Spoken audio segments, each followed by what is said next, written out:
1 de abril de 2024, ya estamos en estas mañanas de Radio Esquina, este día, en fin, soleado, que parece mentira, que ayer cayó lo que cayó y hoy hay un sol, bendita sea la naturaleza. Bueno, cada 15 días viene aquí nuestro amigo Juan Antonio Ruiz Giraldo, ni más ni menos, para darnos su versión de muchos temas. Como sabemos, es licenciado en Pedagogía, profesor y escritor, y hoy nos trae Educación y Memoria Democrática y de Pueblo. Sí. ¿Por qué plantea tú este tema hoy? Mira, estamos en abril, hoy ya, y en abril el movimiento memorialista, que estamos hablando de memoria democrática, pues tiene distintos eventos y celebraciones también en San Lucas. Y entonces, reflexionando sobre la educación, yo no sé, tú eres de mi generación. Sí, te tengo ya. En la enciclopedia Álvarez seguramente te suena. Pero muy pequeñito, sí, lo tenía. Sí, yo lo tuve. En primaria. A mediados de los años 60. En primaria, efectivamente. Era una especie de catecismo nacional católico donde se mezclaba casi sin solución de continuidad lo religioso con lo político, historia, algo de matemáticas, algo de ciencia, en fin, estaba todo en un compendio. Y allí nos enseñaban una serie de cosas que en mi generación yo creo que no ha acabado de romper mucha gente con aquella visión del mundo que nos daba la historia de los vencedores. Porque claro, no podemos olvidar que la historia que se enseña normalmente es la historia que cuentan los vencedores. Una cosa es la historia del mundo académico universitario, de las investigaciones, pero otra cosa es la historia que se formula expresamente para adoctrinar históricamente a la población a través de los textos escolares.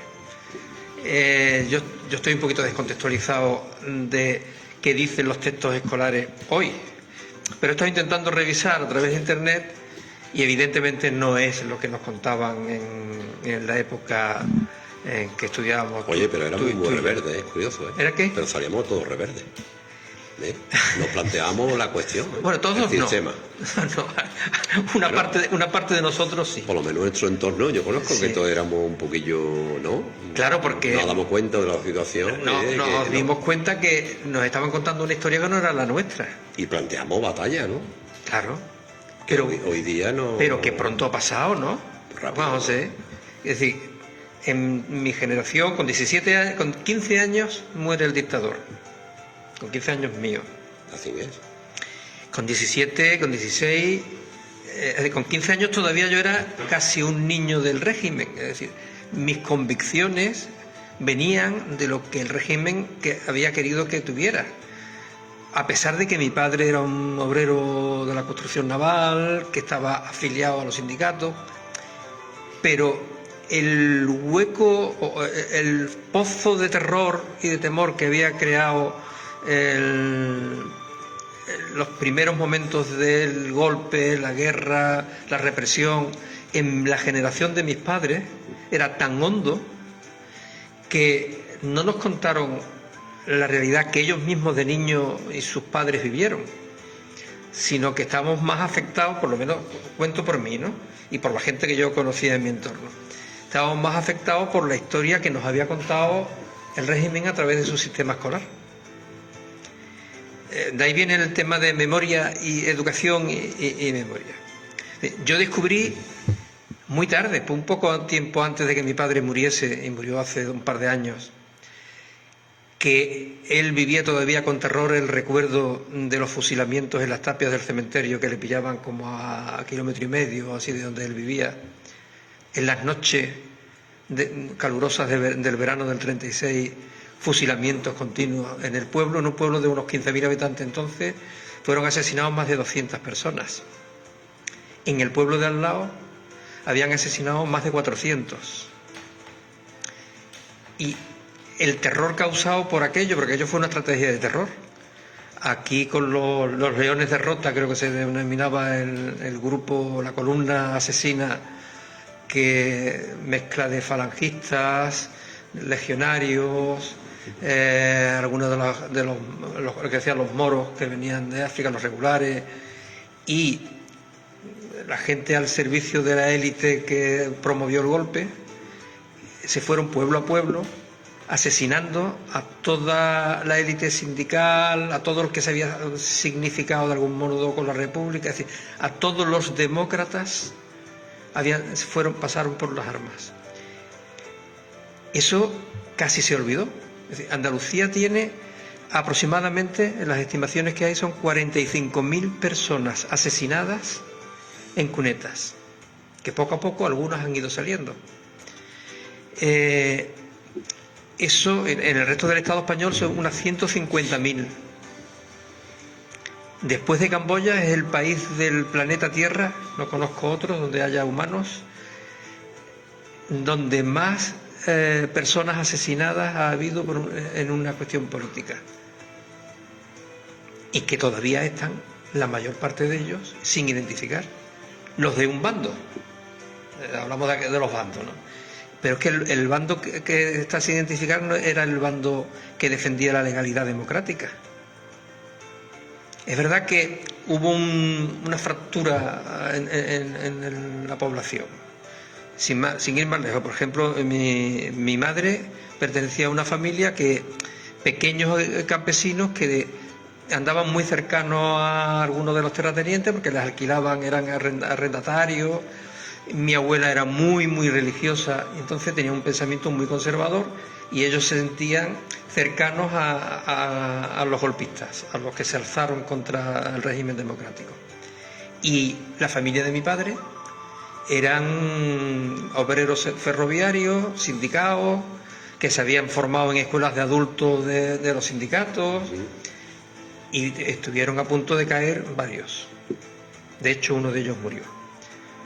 Entonces, siendo cierto que esto supuso una fractura importante porque había diferencias ideológicas y de pensamiento, el hecho cierto es que fue un golpe de Estado ilegítimo contra un régimen democrático elegido por el pueblo en sucesivas elecciones, que surgió de la huida por corrupto y ladrón de Alfonso XIII, el rey, el jefe del Estado anterior, que deja un hueco de poder y se crea una república. Bueno, pues a nosotros no nos contaban eso, nos contaban una guerra civil entre hermanos. En Andalucía no hubo trincheras, prácticamente.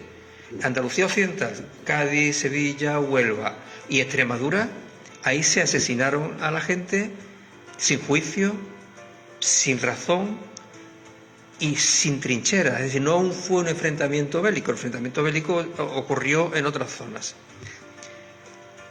Ahora hay leyes, hoy estaba leyendo cómo algunos de los gobiernos de PP y Vox están retomando el tema de la ley de memoria histórica para hacer desaparecer de las leyes de memoria histórica las referencias al franquismo, las referencias a la represión, a la dictadura.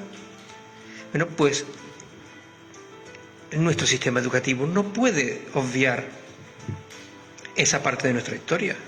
No solo porque, como se dice, se pueden repetir. De hecho, hay partidos en este momento, en este país, con bastantes diputados, que defienden el franquismo como un sistema que fue legítimo. Yo recuerdo, no sé, tú te acordarás también, porque como decimos muchas veces somos de la misma quinta. En los años 60 había una propaganda para atraer el turismo. Spain is different. España es diferente. Y claro, reflexionando sobre aquello, ¿en qué era diferente España?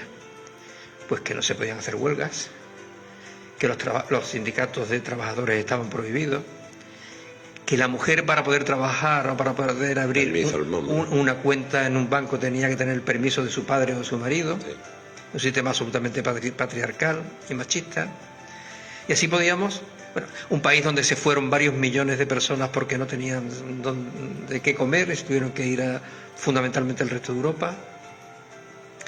Mientras que todo eso no estaba pasando en los países donde perdió el fascismo y el nazismo. Es que la diferencia fundamental entre España y el resto de Europa es que en el resto de Europa habían sido vencidos los regímenes fascistas y nazis, mientras que en España el régimen fascista y filonazi de Franco venció y nos impuso un sistema social, económico, ideológico, del que todavía hoy una parte de nuestra población, y creo que en parte porque el sistema educativo ha pasado siempre de puntillas sobre estos asuntos y no se ha hablado de la verdad, y lo que los grupos memorialistas lo que reclaman es verdad, justicia y reparación. Es decir, que se conozca la verdad, que haya justicia hacia aquellos que han sido torturadores, como en el caso de Viles Niño y otros, y que haya una reparación hacia las víctimas y sus familias.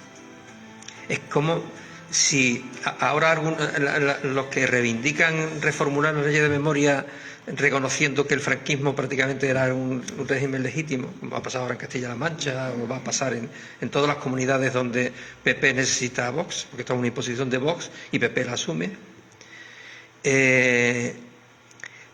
En todas ellas se iguala a la víctima con el verdugo. Por más convulso que fuese ese periodo, que lo fue, pero lo fue no solo en España, en toda Europa, la crisis económica del 29 creó una gran convulsión social, el ascenso de los nazismos y fascismos en toda Europa y en gran parte del mundo fue una etapa muy convulsa, pero no se puede negar la realidad de que hay un golpe de Estado genocida. La palabra genocidio es la eliminación de una parte de la sociedad por carácter ideológico, político, racial o de otro tipo, y aquí se intentó eliminar a todo el pensamiento de izquierda y democrático. Pero eliminarlo ¿cómo? A través de las armas. Es que es muy fuerte, es decir, como dicen los chavales, es que es muy fuerte. Si tú lo piensas, que menos que se reconozca que fue la naturaleza de aquello, fue un genocidio, que se reconozca que fue absolutamente antidemocrático, y que si vivimos en una democracia cuyos principios son similares a los principios que promovieron la Segunda República Española, pues que se reconozca que aquella república fue legítima y que no se ponga al mismo nivel que quien a través de un golpe y la provocación de una guerra la eliminó. Bueno, pues esto, ¿por qué nuestros jóvenes probablemente no tienen casi ni idea de esto? Porque se sigue asumiendo a través de los textos de historia una versión edulcorada, una versión equidistante de algo que no puede ser ni edulcorado ni equidistante. Las víctimas no pueden ser igual que los verdugos. Y eso es una de las razones de hablar de memoria e historia. Porque, como te decía, la historia la escriben los vencedores, pero la memoria la tenemos nosotros. Si no tenemos memoria, no sabemos quiénes somos. Porque nos suelen contar la historia de otros que no somos nosotros. Por ejemplo, yo cuando reviso los textos escolares y reviso la historia, nos suelen hablar de la historia de reyes, de élites políticas, de quién sucedió a quién. Pero la historia de las clases populares, de las trabajadoras y los trabajadores, un tema también, venía en el coche para acá y me acordaba de eso, cuando nos dicen, esto lo hicieron los romanos, esto lo hicieron los árabes. ¿Cómo? ¿Los romanos lo hicieron? No. En época del dominio romano, nuestros antepasados hicieron. ¿Y cómo lo hicieron? Es decir, aprender historia de esa época sería también aprender cómo era la vida social, cómo era la vida de nuestra gente, de nuestros antepasados. A mí me enseñaron que cuando ganaron los castellanos, conquistaron los castellanos Andalucía, expulsaron a los que estaban aquí y vinieron otra gente de fuera. Entonces yo sería descendiente de aquellos castellanos, pero aquellos castellanos tendrían su cultura, ¿no? Claro. Su forma de hablar, harían los edificios según su costumbre, y aquí se siguieron haciendo edificios según la costumbre que traían la población que ya estaba y que continuó, y se siguió hablando con mucha influencia, como hemos hablado semanas atrás, de la gente que vivía aquí, con lo cual los que vivían continuamos, somos nosotros. No se fueron todos, ¿no? Claro. No, se fueron unos pocos. La mayoría nos quedamos. Claro. Cuando digo nos quedamos, que yo me siento heredero, genética o culturalmente, me da igual si mi antepasado más remoto vino de León, pero genética o culturalmente yo soy descendiente de aquellos. Y esa es mi memoria. Entonces, Te mandé una publicidad de unos eventos que vamos a hacer ahora vamos a hablar un poquito en Casa Algarabía. Conocimientos de historia que es fundamental, sobre todo los que hemos vivido una parte de la transición, que no fue fácil, ¿verdad? Yo muchas veces cuando cuentan la historia, tenemos la ventaja que la hemos vivido, ¿sabes o no? La hemos vivido, lo hemos pasado. Había un análisis más profundo, crítico de la gente joven que pasa ahora. Ahora no, quizás por esa memoria histórica, por desconocimiento, porque no se explica lo suficiente para que la gente lo entienda, no sé por qué, pero yo veo la gente más joven con pocos planteamientos críticos por lo que está ocurriendo, ¿no? A lo mejor es posible, voy a alumbrar una hipótesis. Venga. Que cuando tú y yo éramos jóvenes, había una fuerte actividad social. Y en esa actividad social o sociopolítica... Sí, pero estábamos por debajo de una dictadura, ¿eh? Sí, porque no es poco. Pero nos reuníamos, hablábamos, y había un componente formativo importante. Analizábamos la realidad. Yo recuerdo en los años 76, 77, pues ya te digo, con 15 años es cuando yo me inicio, muere el dictador y cuando yo empiezo a abrir los ojos un poquito, ¿no?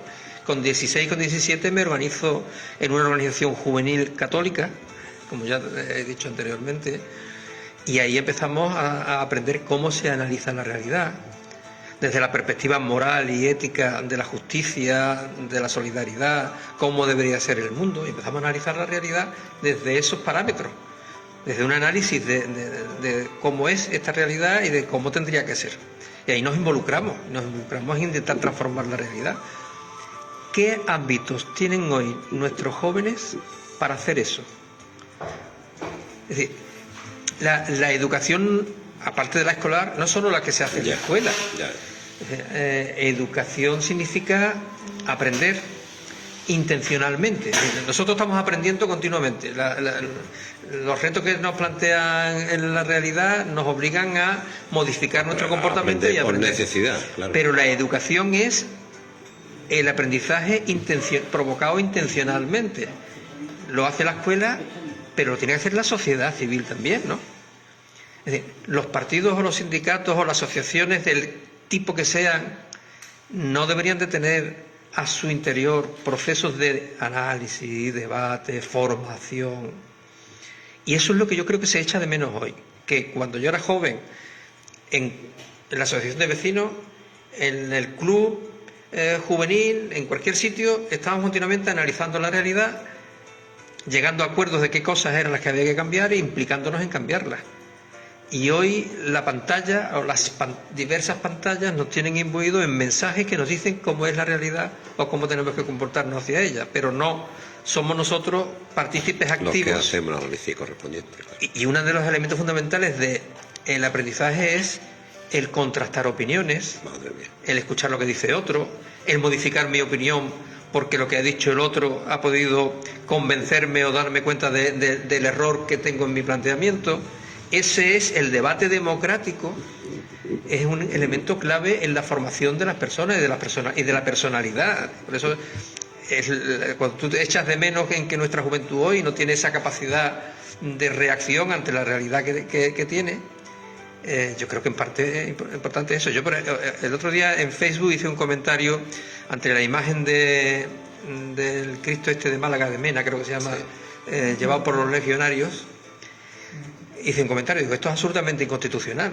Como he dicho aquí en varias ocasiones, ningún grupo de funcionarios o de empleados públicos tendrían que estar implicados en algo que, con todo el respeto, como ya he manifestado aquí, es de una asociación privada, que es una confesión, y la Constitución dice que el Estado no se puede mezclar con una confesión.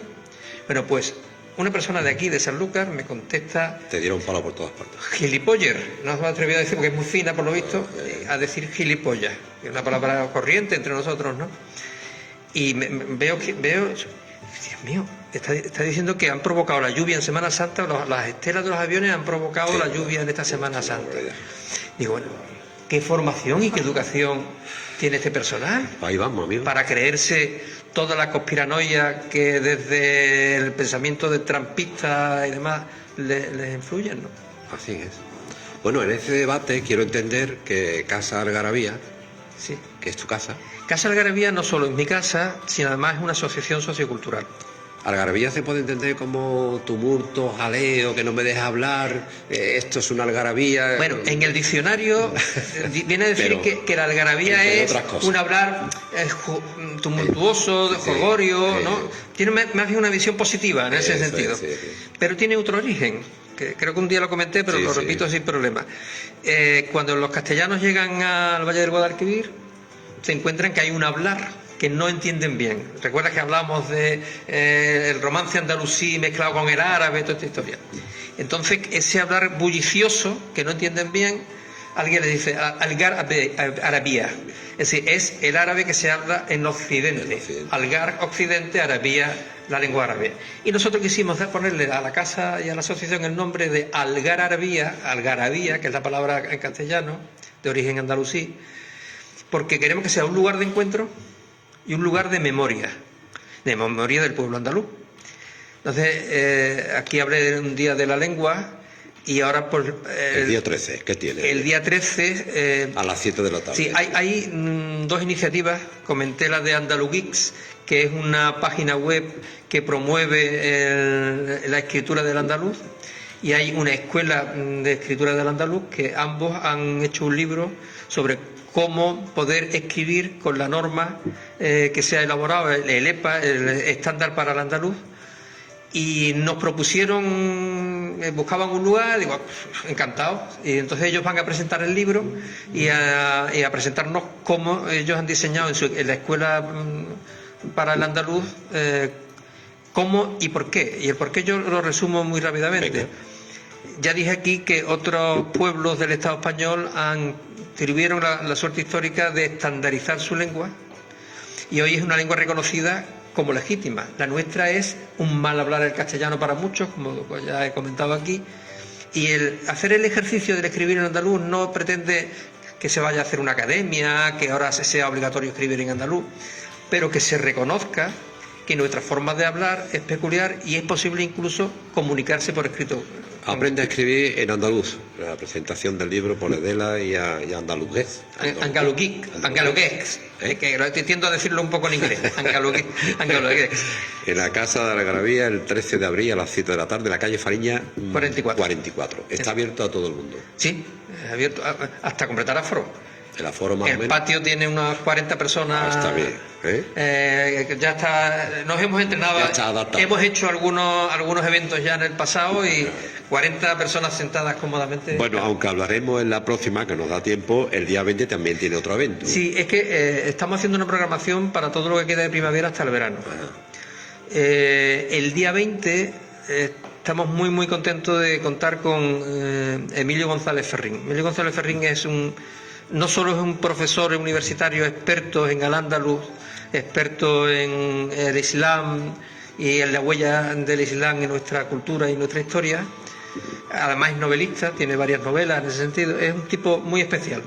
Si lo pones en YouTube, por ejemplo, conferencia de Emilio González Ferrín, verás que hace planteamientos y yo he bebido mucho de las cosas de él cuando comento algunas cosas aquí.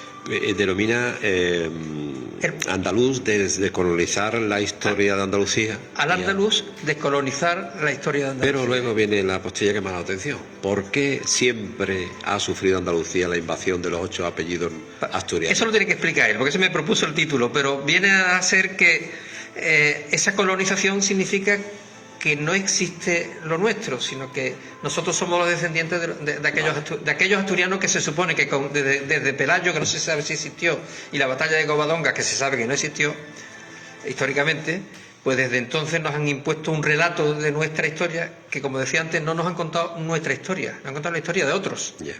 Bueno, por lo pronto, el día 13 a las 7 de la tarde, en la Casa de Algarabía, como digo, en la calle Fariña 44, aprende a escribir en andaluz. Será muy interesante y la gente que le interese, pues es que se acerca allí un ratito, ¿no? Muy bien. ¿Me parece? Y antes de irte, Dime.